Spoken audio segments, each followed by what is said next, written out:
Hello, and in this episode of Janus Jaguar Yammers, we are going to look at the atheism in D&D.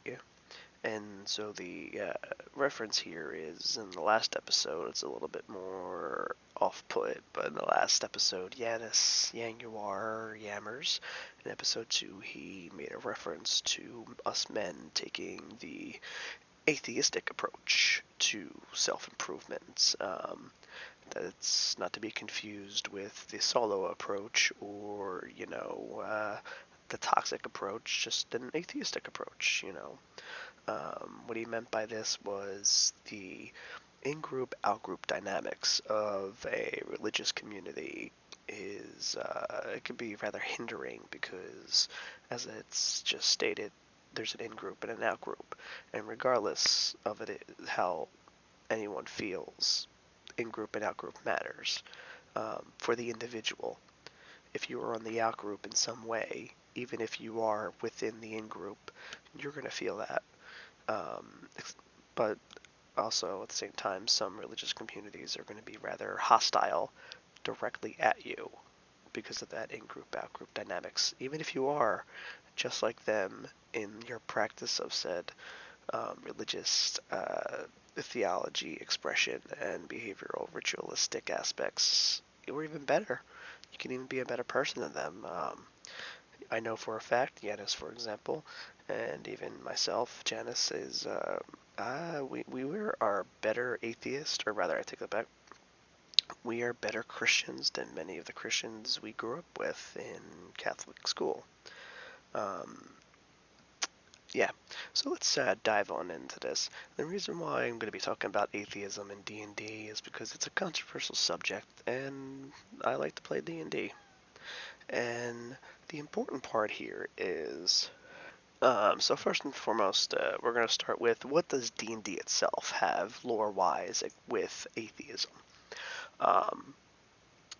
Surprisingly, there is a bit of what could be considered atheism in D&D, lore-wise, at least speaking. And first we're going to start with the faithless.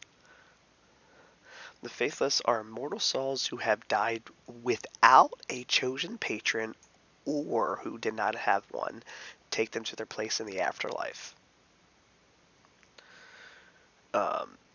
So there's also another type of faithless. And here's the rather interesting aspect, lore-wise, is rather than wander the feud plane until called by the patron or deity or servant, the souls of the faithless and the false were compelled to go to the city of judgment, where they were judged by Kelimavor. The faithless received only one sentence: the wall of faithless. The soul was bound into the living wall with a magical green mold as a mortar that held fast and faithless, and only the faithless, preventing them from escaping. The souls were said to writhe there for eternity. Over time, the mold caused the soul and its consciousness to dissolve into the very substance of the wall. Yeah, and then that's kind of how that worked. And interesting enough, about that wall, by the way, the false are the ones who disavow their god. Oh, by the way, the faithless and the false were the ones who disavowed or denied gods or were disavowed by them. So if your god turns you off on you, or you decide not to believe, this is what happens to you. Yeah, and the reason why you were put into this wall. And the reason why you're put into this wall is because they actually feared that the souls there would be conscripted by demons or devils. I can never remember which ones. I can't find it right now, but that supported the demon or devil thing. But that's what they kind of feared would happen, because a loose soul is a very powerful tool. Next, we're going to look at a community, actually, in D&D called the Athar, I guess? Athar? almost like atheism kind of spell, just it starts with. So I think that's kind of amusing. But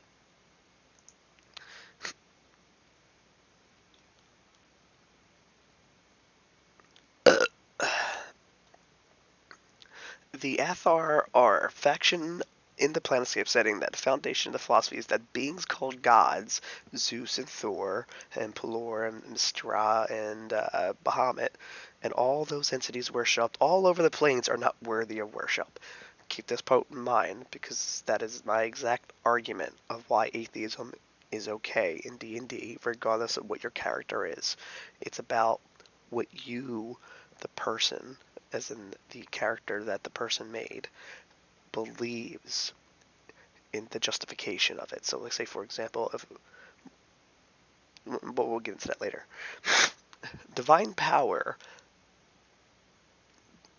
divine power, the Athar believe, comes from faith and conviction.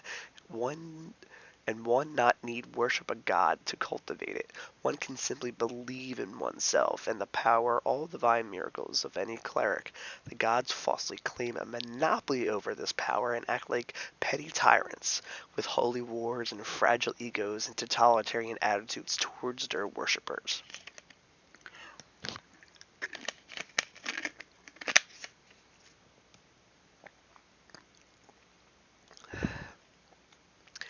Um, Now, I'm sure there's more lore out there and all that stuff like that, but this is just a little shallow talk. Now, these people, as you can see in this list right here, they had clerics, they had rangers, wizards, fighters, and as you can see, the alignment, it doesn't really matter too much. I mean, obviously they're not no evil ones, but still we got chaotic neutral, and chaotic good, and lawful good. But again, we still have clerics, wizards, fighters, and rangers at least. So now the question comes, what about the mechanics of the game? Do all full casters require them to have some sort of deity to, or half casters to grant them their powers? Well, let's go down the list of various classes. This is the D&D 5e Wikidot page. Feel free to go there and have a good time. It's a nice read for everything. So we have the Artificer. The Artificer really doesn't need, at least from my understanding, is any god to give it its powers. You know, they're practically mechanics.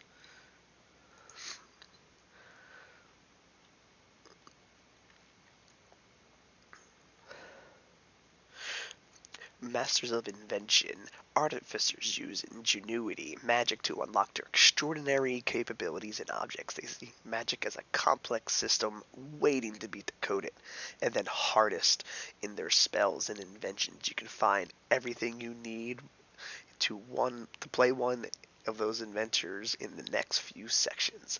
Artificers use a variety of tools to channel their arcane power. To cast a spell, an artificer might use its alchemist supplies to create a potent elixir. Calligrapher's supplies to inscribe a sigil power, tinker's tools to craft a temporary charm. The magic of artificers is tied to their tools and their talents, and a few other characters can produce the right tool for the right job as well as a artificer. Obviously, barbarian doesn't use magic. And then bards, do bards, do you think, need a god? Do they have the god of rhythm? Whether a scholar, skald, or scoundrel, a bard waves magic through words and magic to inspire allies, demoralize foes, manipulate minds, and create illusions, and even heal wounds. The bard is a master of song, speech, and the magic they contain.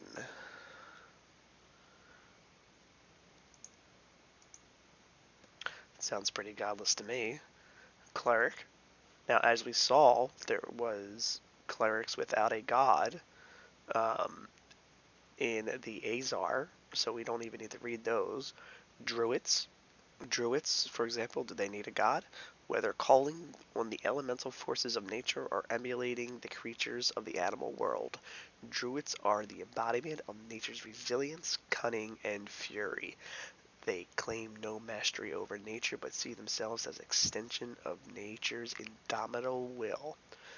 I mean, there's some gods and goddesses of nature, but nature itself, that doesn't sound very godlike to me. Fighter, monk aren't really magic. Paladins. Now, paladins are an iffy one. I think it will depend on the oath, whether sworn before a god's altar and the witness of a priest in a sacred glade before nature spirits or in fey beings, or in a moment of desperation and grief with the dead as the only witness. A paladin's oath is a powerful bond. Grief with a dead only as witness? Well, I mean, it really just depends on which oath you want to take.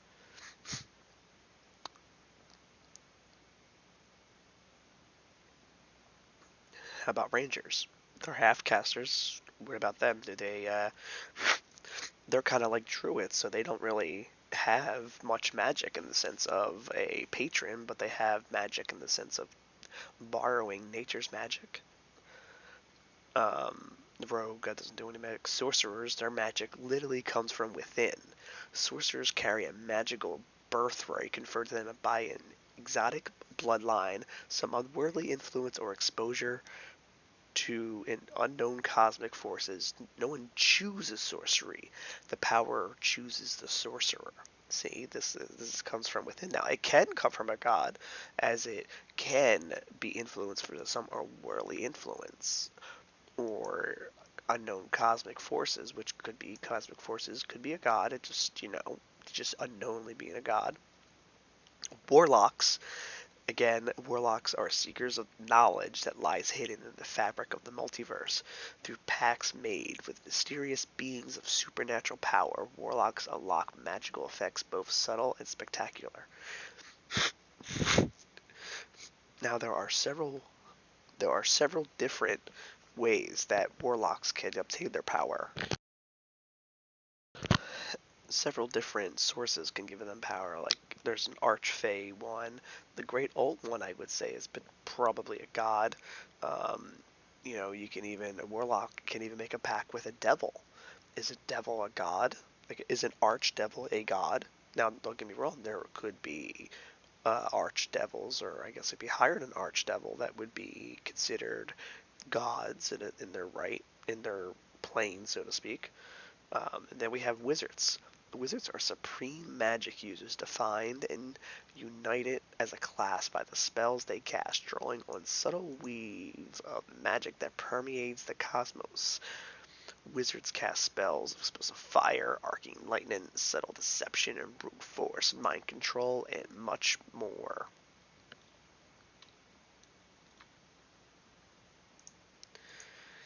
Now, the reason why I said earlier is the perception of them rightfully called gods is important here. Um, just because other civilizations or other creatures refer to another being as a god doesn't mean it deserves to be called a god. For example, there's that myth that when Europeans first stepped into America, they thought they were gods, which from my understanding that there were some natives that did think we were gods because we were on horseback. Um, but obviously, we're just human. Another thing is the sun a god? Personally, I am an atheist, just like Janus, and I say, technically speaking, the closest thing that we have to an actual god would be the sun. Um, we are made from the sun. Everything is the same. The sun itself makes all the elements in the universe, and therefore the nebula technically would be like the proto-gods, the gods forming. And therefore, technically speaking, we are the children of the sun. We are the children of God, so to speak, in that sense. That if there is a god or gods or goddesses, they would be the sun. I guess technically would that be the daughter too? But anyway, so as we saw the mechanics wise, it can work within the class, but it probably would be specific to certain subclasses for various classes. Now RP wise, that's what I was getting to, what I was saying earlier. Now you can play this different ways. You can play it not only just atheistic, but you would also be playing it either A, anti-theistic, which is, aggressive, you know, aggressive against the idea of it being an organized religion type of idea, or you just don't care. Like, okay, you have powers, whoop-de-doo. And this wizard over here has more powers than most creatures around, so is he a demigod and then you're a god? Like, it's about perception. Just because you have power doesn't mean you need to be deserved, be called a god. Another example is, it would be, um, would Strahd be a god? Think about it. Think about it. He got his powers from a deal with a god. Just letting you know. Just throwing it out there for you. Anyway, that is all for my conversation on atheism and Dungeons and Dragons. It is possible. I mean, obviously, you would have to play it the right way, and hopefully not be mean about it. Because remember, everybody should be having fun in the D&D table. So keep that part in mind when you are creating your characters, regardless of what their personalities are. It's all for one and one for all. And have a good day, and I'll see you around.